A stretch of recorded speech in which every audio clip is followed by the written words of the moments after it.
گویا کہ لوگوں کے اسلام میں آنے کا ذریعہ بھی بنا۔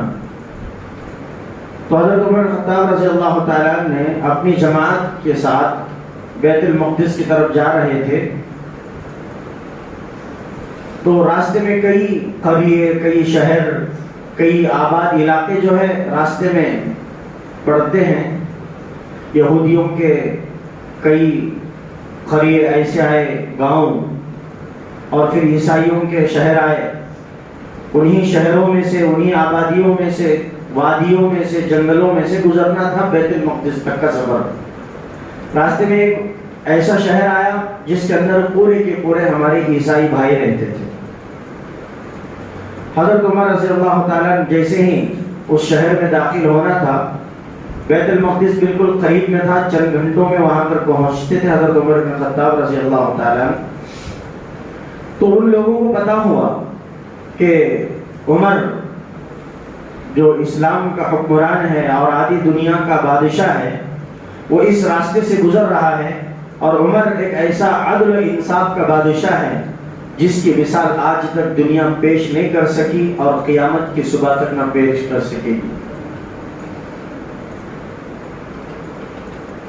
تو عیسائیوں کو جیسے ہی معلوم ہوا کہ حضرت عمر بن خطاب آ رہے ہیں، تو وہ لوگ اور بڑے بڑے جو ان کے علماء ہیں، چرچ کے بڑے ہیں، وہ لوگ ایک جگہ اکٹھا جمع ہو کر مشورہ کیے کہ آ رہے ہیں، ہم ان کا استقبال کرنا ہے، ان کا اچھے طریقے سے ہم ویلکم کرنا ہے، مہمان نوازی کرنا ہے۔ بہرحال حضرت عمر بن خطاب رضی اللہ تعالیٰ جیسے اس شہر میں داخل ہوئے، لوگ شوق کے ساتھ، عیسائی تمام لوگ اور بڑے بڑے عیسائی علماء وہاں پر حضرت عمر کے استقبال میں چلے۔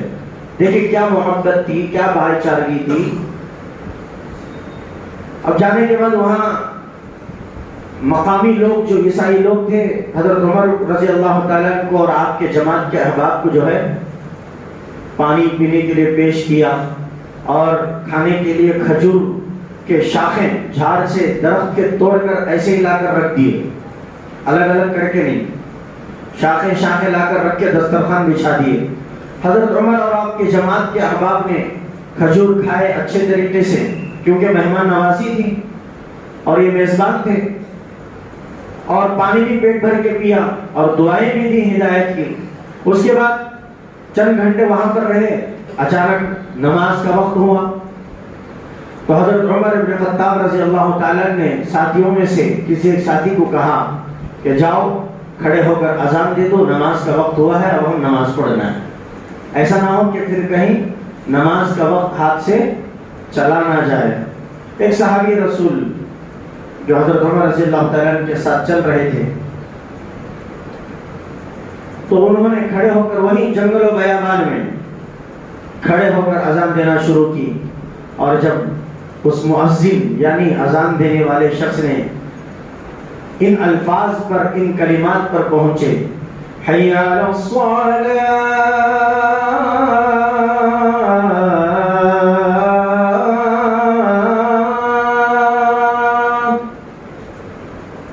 حی علی الفلاح،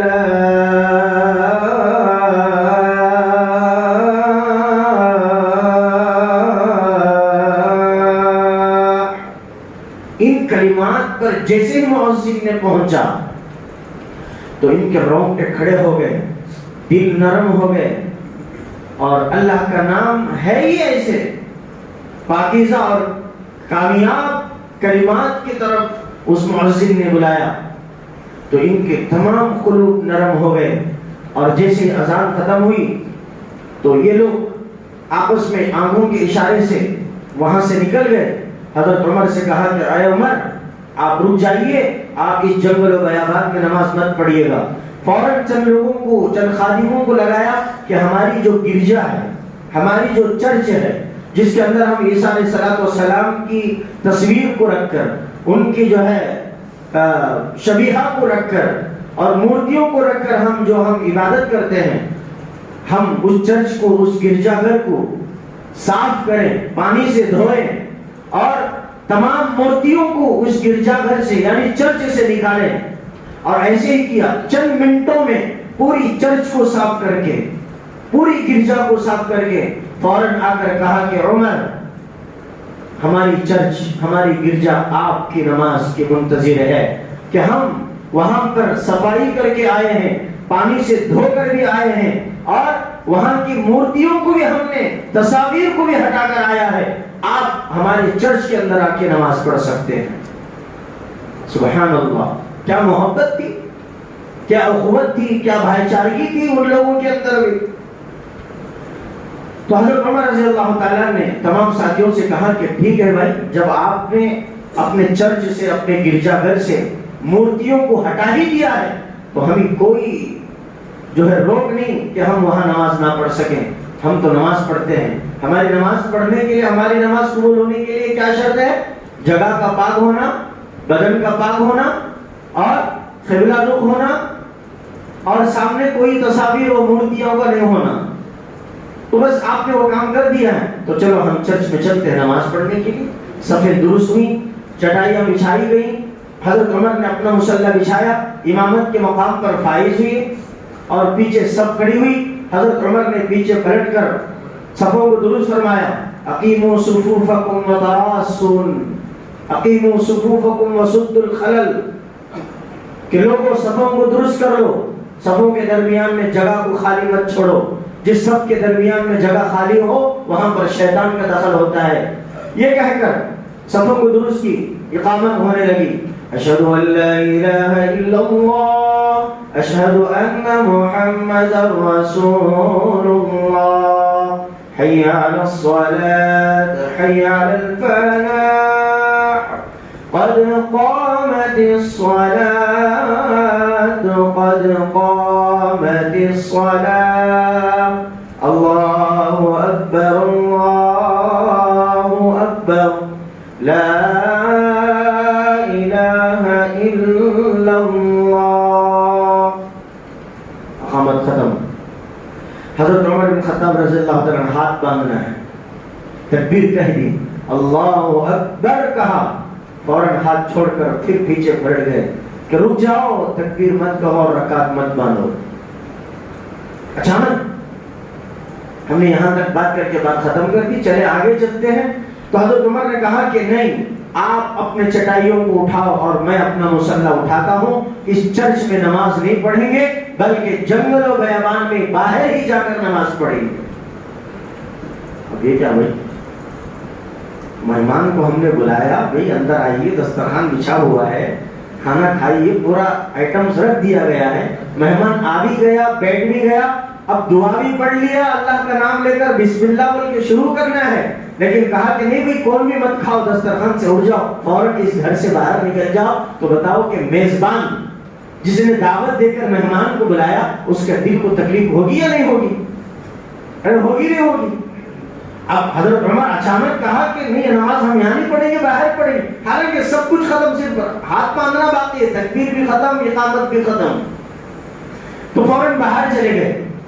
اب یہ چرچ کے رہنے والے عیسائی حضرات کو، اور عیسائی بڑے جو علماء تھے جو چرچ کے اندر عبادت کا طریقہ سکھاتے تھے، جیسے کہ ہم علماء ہوتے ہیں قوم کے اندر، انہوں نے فوراً بیتابی کے ساتھ اور بے چینی کے ساتھ جا کر کہا کہ ایک جو بڑا عالم تھا، عیسائی عالم تھا، انہوں نے جا کر ادب کے ساتھ کہا کہ عمر کیا بات ہے کہ آپ نے اچانک ایسا عمل کر دیا کہ آپ اور آپ کی جماعت کے احباب کو آپ نے باہر کر دیا، ہمارے چرچ میں نماز پڑھنے سے روکا، کیا ہماری چرچ اتنی ناپاک ہے؟ کیا ہماری چرچ سے آپ کو اتنی نفرت ہے؟ لفظوں پر آپ غور کیجئے، جملوں پر آپ غور کیجئے، کیا ہماری چرچ سے تم کو نفرت ہے؟ جبکہ ہم نے مورتیوں کو بھی ہٹایا، تصاویر کو صاف کیا، پانی سے پوری چرچ کو ہم نے دھویا، یا آپ کے مذہب کے مطابق، یعنی اسلام جو پاکیزہ مذہب ہے، اس اسلام مذہب کے مطابق ہماری چرچ میں، ہماری گرجا گھر میں کیا آپ کی نماز آپ کا خدا قبول نہیں کرے گا؟ کیا بات ہے؟ یا ہم سے کوئی نفرت ہے؟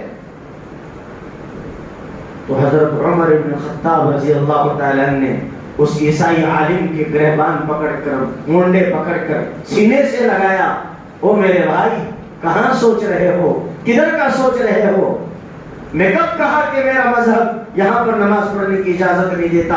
اور میں کب کہا کہ مجھے تم سے اور تمہاری چرچ سے نفرت ہے؟ نہ، ایسا نہیں ہے، بلکہ میں نماز وہاں پہ شروع بھی کیا تھا، اقامت بھی ہوئی تھی، تکبیر بھی ہوئی تھی، اور مجھے آپ کے چرچ سے اور میرے ساتھیوں کو کوئی نفرت بھی نہیں تھی، اور آپ سے بھی کوئی نفرت نہیں تھی۔ تو اس عیسائی عالم نے کہا کہ پھر ماجرا کیا؟ اب اتنا سب کچھ نہیں ہے، ہماری چرچ سے بھی محبت ہے، ہم سے محبت ہے، تو پھر نماز پڑھتے پڑھتے رکا کر باہر کیوں آئے؟ حضرت عمر ابن خطاب رضی اللہ تعالیٰ عنہ نے تاریخی جملہ کہا، فرمایا کہ وہ عیسائی میرے بھائی سنو، یہ صرف ان کے لیے نہیں بات، قیامت کی صبح تک آنے والے تمام مسلمانوں کے لیے بھی ہے، اور عیسائی بھائیوں کے لیے بھی ہے، اور تمام حاکموں حکمرانوں کے لیے بھی ہے۔ ایسا حکمران عدل و انصاف کا پیکر، وہ قلندر بھی ہے، سکندر بھی ہے، لا کے پیش کر کے دکھاؤ، ہم مانیں کہ کون عدل و انصاف کرنے والا ہے تمہارے اندر۔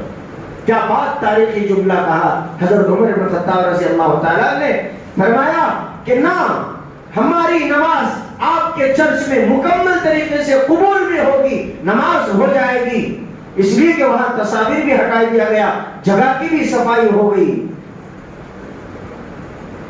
اور حضرت عمر نے فرمایا کہ رک جاؤ تھوڑی دیر، ہم پہلے نماز ادا کرنے دیں، نماز کا وقت نکل گیا تو پھر نماز قضا ہو جائے گی۔ وہاں پر مصلی بچھا کر باہر بہرحال 2 رکعت نماز ادا کی۔ کتنے رکعت؟ 2 رکعت۔ سفر میں تھے، سفر میں 4 رکعت والی نماز 2 رکعت بن جاتی ہے، یہ مسئلہ بھی معلوم کرنا چاہیے، بعد میں بتاؤں گا۔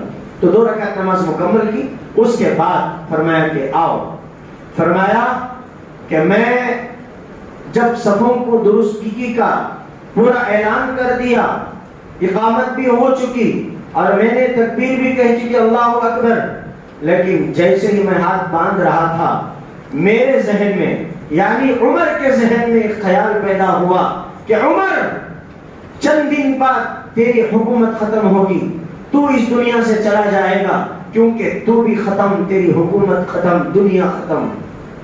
ذہن میں آیا میری حکومت ختم ہو جائے گی اور میں اس دنیا سے چلا جاؤں گا، میرے بعد کوئی مسلمان حکمران بنا، اور بے شعور بے عقل مسلمان کہیں میرے مرنے کے بعد تمہاری چرچ پر مسجد ہونے کا دعویٰ نہ ٹھوک دے۔ کیا نہ ٹھوک دے؟ میرے عمر کے دنیا سے چلے جانے کے بعد تمہاری چرچ پر کوئی مسلمان آ کے یہ دعویٰ نہ کر دے کہ یہ چرچ نہیں، ہم نے اپنی آنکھوں سے دیکھا کہ عمر یہاں پر مصلی بچھایا اور عمر کی جماعت یہاں پر نماز پڑھی چٹائی پر، اس لیے یہ مسجد کا حکم رکھتی ہے، لہٰذا اس چرچ کو گراؤ اور یہاں مسجد کی تعمیر کراؤ۔ یہ ذہن میرے خیال میں آیا، یہ خیال میرے ذہن میں پیدا ہوا، اور جیسے ہی مجھے اس کی جنبش ہوئی، اس کی حرکت ہوئی، یہ علم اللہ نے مجھے ذہن میں اتارا، میں نے فوراً یہاں نماز پڑھنے سے روکا۔ کہیں مجھے ڈر تھا، مجھے خوف تھا کہ میرے جانے کے بعد مسلمانوں کی طاقت چلی تو اس چرچ کو جو ہے وہ مسجد میں کہیں منتقل نہ کر دے، اور حوالہ یہ نہ دے، ثبوت یہ پیش نہ کرے کہ عمر یہاں پر نماز پڑھے۔ اللہ اکبر۔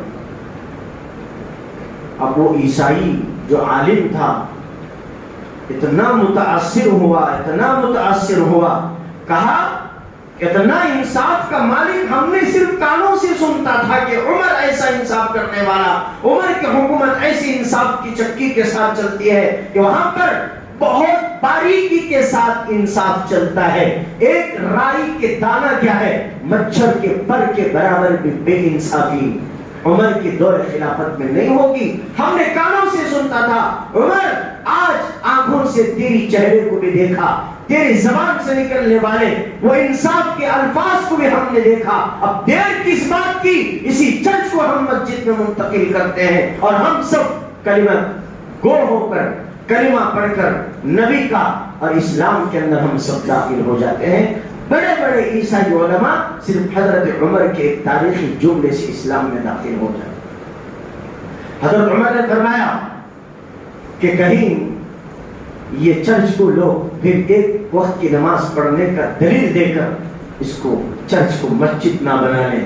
حالانکہ دوستو اسلام چرچ کو گرا کر مسجد بنانے کا تو دور کی بات، کسی مندر کو جہاں پر ہمارے غیر مسلم بھائی جا کر ان کی پوجا پاٹ کرتے ہیں، ان کے طریقے کی عبادت کرتے ہیں، حالانکہ وہ باطل ہے، غلط ہے، یقیناً اسلام بھی اس کو باطل اور اس کو جو ہے پھٹکار کرتا ہے، لیکن حکم یہ نہیں ہے کہ کسی مندر کو توڑ کر تو دور کی بات، چرچ کو گرا کر تو دور کی بات، کسی گرجا گھر کو توڑ کر منہدم کر کے وہاں پر مسجد تعمیر کرنے کی تو دور کی بات. اسلام یہاں تک اسٹرکٹ اور کنڈیشن ہے. اسلام ایک ایسا پاکیزہ مہذب اسلام ہے کہ فرمایا کہ اگرچہ کسی انسان کی جگہ ناحق طریقے سے قبضہ کر کے اس جگہ پر مسجد بھی تعمیر کر لیں، اس مسجد میں